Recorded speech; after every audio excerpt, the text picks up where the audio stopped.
1949년에 출간돼서 그야말로 세상을 뒤흔든 책이죠. 시몬 드 보부아르의 제2의 성. 이 책이 나온 지 70년이 훌쩍 넘었는데 왜 오늘날 우리에게 여전히 이렇게 강력한 메시지를 던지는 걸까요?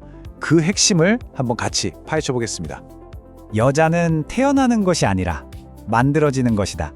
네, 바로 이 한 문장, 시몬 드 보부아르의 이 말이 제2의 성 전체를 꿰뚫는 핵심 아이디어입니다. 정말 강렬하지 않나요? 모든 이야기는 바로 여기서부터 시작됩니다. 1949년에 이 책이 나온 이후로 여성은 만들어진다는 이 생각은 페미니즘 사상에서 정말 심장 같은 역할을 하게 됐죠. 수많은 논쟁을 낳으면서 우리가 여성을 이해하는 방식 자체를 근본적으로 바꿔놓았습니다. 자, 그럼 만들어진다는 게 대체 무슨 뜻일까요? 타고난 운명이 아니라 사회 속에서 그렇게 길러진다는 것. 오늘 이 시간에는 바로 이 질문에 가장 깊은 곳으로 한번 들어가 보려고 합니다. 첫 번째 파트입니다. 보부아르가 던진 아주 혁명적인 질문부터 한번 살펴볼게요. 그녀는 우리가 너무나 당연하게 여겼던 여성성이라는 것의 본질에 대해 근본적인 의문을 제기합니다. 보부아르는 아주 정면으로 묻습니다. 여성에게 주어진 역할들, 이거 정말 자연의 섭리일까요? 아니면 역사가 만들어낸 선택일까요? 다시 말해, 생물학적인 운명이냐, 아니면 사회적으로 구성된 것이냐. 모든 논의는 바로 이 질문에서 출발합니다. 두 번째 주제는 바로 만들어지는 존재입니다. 보부아르가 어떻게 여성은 생물학적으로 정해져 있다는 그런 흔한 생각을 논리적으로 반박하는지 그 흐름을 한번 따라가 보죠. 우리 주변에서 이런 말들 진짜 흔하게 듣잖아요. 에이, 여자는 원래 약하잖아. 라거나 엄마가 애 키우는 건 당연하지. 같은 거요. 근데 보부아르는 바로 이 지점을 파고드는 거예요. 임신 자체는 물론 생물학적 사실이죠. 하지만 그 사실에 주 양육자라는 사회적인 의미를 부여하는 건 완전히 다른 문제라는 겁니다.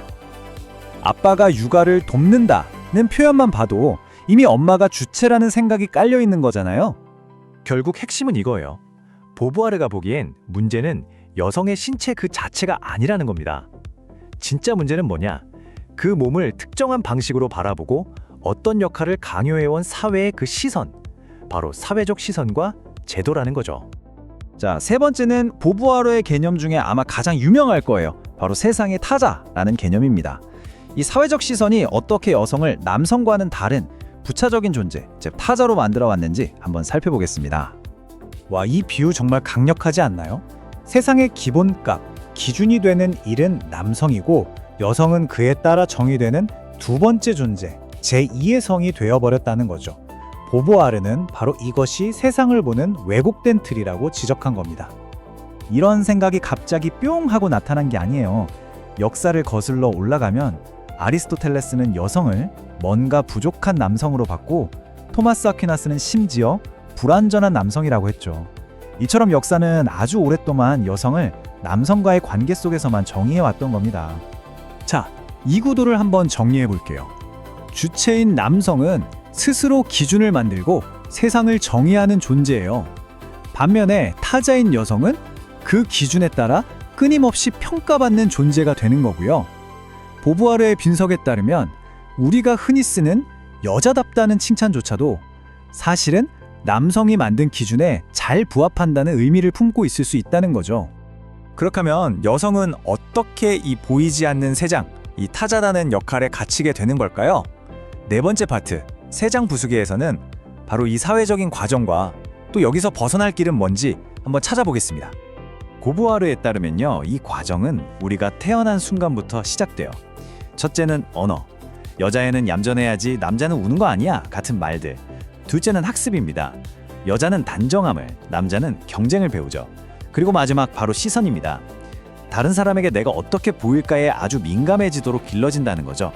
이 모든 것들이 합쳐져서 우리가 소위 여성성이라고 부르는 걸 만들어낸다는 겁니다. 그러니까 다시 한번 말하자면 우리가 여성성이라고 부르는 건 타고난 게 아니라는 겁니다. 수십 년 동안 반복된 교육과 사회의 시선이 만들어낸 결과물이라는 거. 이게 바로 보부아르 주장의 핵심이에요.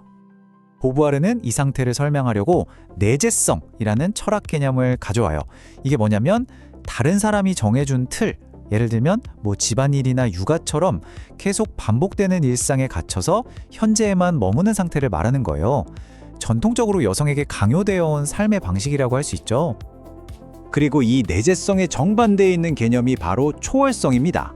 이건 뭐냐면 현재에 만족하지 않고 내가 직접 목표를 세워서 내 삶과 미래를 만들어 나가는 힘이죠.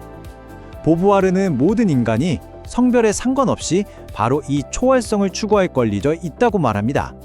자, 그러면 내재성에서 벗어나서 초월적인 존재가 되려면 뭐가 필요할까요? 보부아르는 아주 구체적인 도구들을 이야기해요. 똑같이 교육받을 기회, 경제적으로 독립할 수 있는 능력, 그리고 내 몸에 대한 결정권 같은 것들이요. 이런 구조적인 변화가 없이는 진짜 해방은 불가능하다고 강조했습니다. 자, 이제 마지막입니다. 제2의 성이 제시하는 자유를 위한 설계도인데요. 이 책은 그냥 비판만 하는 게 아니라 모두가 평등해질 수 있는 사회의 청아진을 보여줍니다. 보부아르가 특히나 강조하는 게 있어요. 바로 개인의 깨달음만으로는 충분하지 않다는 겁니다. 나 혼자 자유로워질 거야. 이게 끝이 아니라는 거죠. 여성들이 함께 힘을 합쳐서 법이나 제도 같은 더 큰 구조를 바꾸는 그런 정치적인 행동이 꼭 필요하다고 말해요. 그리고 이 책의 최종 목표는 남녀가 싸우자는 게 절대 아니에요. 서로를 주체와 타자로 보는 이 관계에서 벗어나서 동등한 인간으로서 함께 자유를 찾아가자는 거죠. 그러니까 제2의 성은 그냥 불평이 담긴 책이 아니라 우리 모두를 위한 해방의 설계도라고 할 수 있겠습니다. 자, 이제 보부아르의 질문이 우리 자신을 향합니다. 지금 내가 사는 이 삶, 정말 내가 온전히 선택한 삶일까요?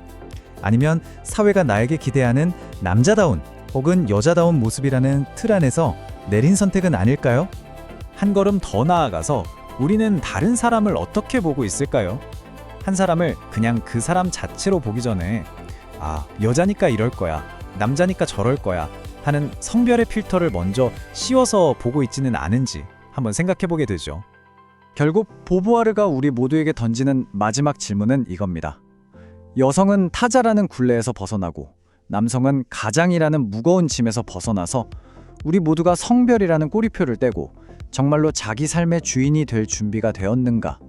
이 질문에 대한 답은 바로 오늘을 사는 우리 각자의 몫이겠죠.